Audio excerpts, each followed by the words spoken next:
L'éleveur aujourd'hui attend beaucoup de l'alimentation de son troupeau, un apport nutritionnel sans doute, un juste équilibre des rations.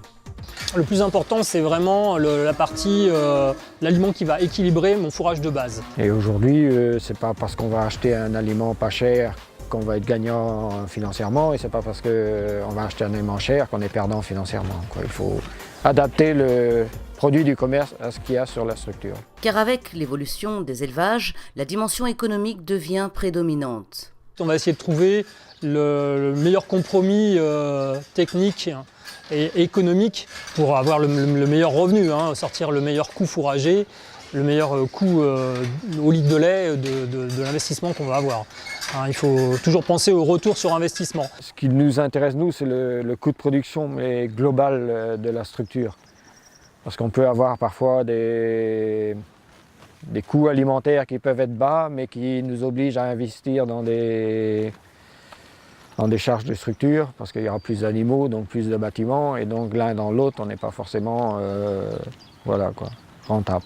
Ce qui compte, c'est le revenu de l'éleveur. Donc pour avoir du revenu, il faut savoir des fois, souvent d'ailleurs, avoir des charges supplémentaires pour avoir des produits supplémentaires. On a toujours dans un premier temps cette image, oui, ça va nous coûter cher, alors que des fois, effectivement, on peut investir. Je prends l'exemple tout simplement de l'aliment pour les vaches taries.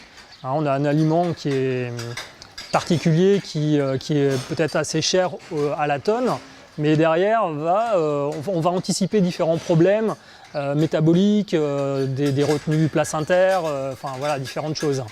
Donc l'idée, c'est toujours d'anticiper les différentes phases de la vache qu'on pourrait avoir. Et du veau également, parce que c'est aussi un investissement dans la future vache. Les éleveurs sont en attente en fait, de résultats techniques et par le fait économique de façon plus importante. Donc il est clair que l'évolution de mon travail depuis 5 ans, c'est vraiment professionnalisé.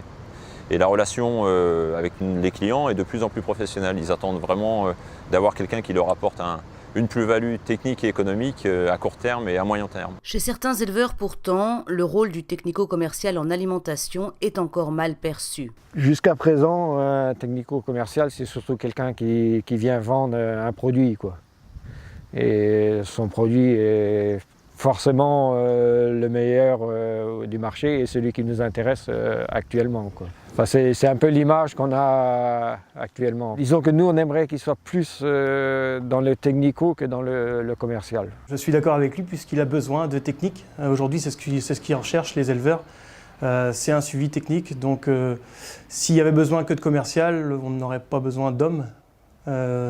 Aujourd'hui, il y a Internet, il y a les mails. Si on peut leur apporter une plus-value par un conseil, il faut le faire. Donc il faut aller mettre les bottes, il faut aller voir les vaches. Et là, on sera plus crédible en fonction de l'interlocuteur et de l'éleveur qu'on a en face. Ma démarche, avant tout, c'est de bien auditer l'élevage, voir comment il fonctionne et qu'est-ce qu'on peut mettre en place pour améliorer ses résultats. Améliorer les résultats en concertation avec l'éleveur, donc. Depuis une dizaine d'années, les technico-commerciaux disposent d'outils d'évaluation. Ce sont des outils qui vont très vite, donc ça nous permet d'être proactifs. On a un centre d'expérimentation qui nous fait des analyses bien précises. Derrière ça, les résultats sont validés en centre d'expérimentation, sont validés sur le terrain. Lorsqu'on propose quelque chose à nos clients, c'est sur des bases fiables de résultats, avec un retour sur investissement systématiquement. On ne peut plus se permettre de vendre des produits et on ne vend plus de produits pour vendre des produits. Si on vend un produit aujourd'hui, c'est parce qu'il y a une attente de résultats techniques et économiques derrière. C'est personnalisé, donc chaque éleveur a ses objectifs. Chaque éleveur travaille différemment. Il faut un suivi et une validation vraiment attitrée et appropriée à l'éleveur. Donc on propose en fait des études assez précises. On peut remettre en question ce que fait l'éleveur, s'il accepte en fait cette remise en question, bien sûr. On discute ensemble sur le projet et on lui fait une proposition pour acquérir un résultat technique et économique en même temps. Ce qu'on doit apporter à l'éleveur, donc, c'est une plus-value. Donc si on lui conseille d'investir dans de l'aliment, par exemple, et qu'on valide derrière, ça veut dire que le retour sur investissement est là. Au-delà de ces outils, d'autres pistes peuvent être explorées dans l'idée d'aider l'éleveur à développer ses valeurs ajoutées.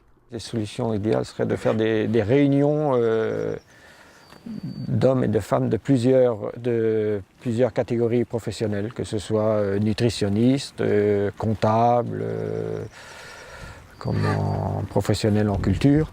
Rassembler plusieurs compétences ensemble afin d'avoir différents discours et différents témoignages. Mais que ce ne soit pas non plus des réunions où la réunion aurait été préparée avant et tout le monde parle dans le même sens. Avoir des avis contraires en face de nous, qu'on puisse discuter et sereinement, quoi.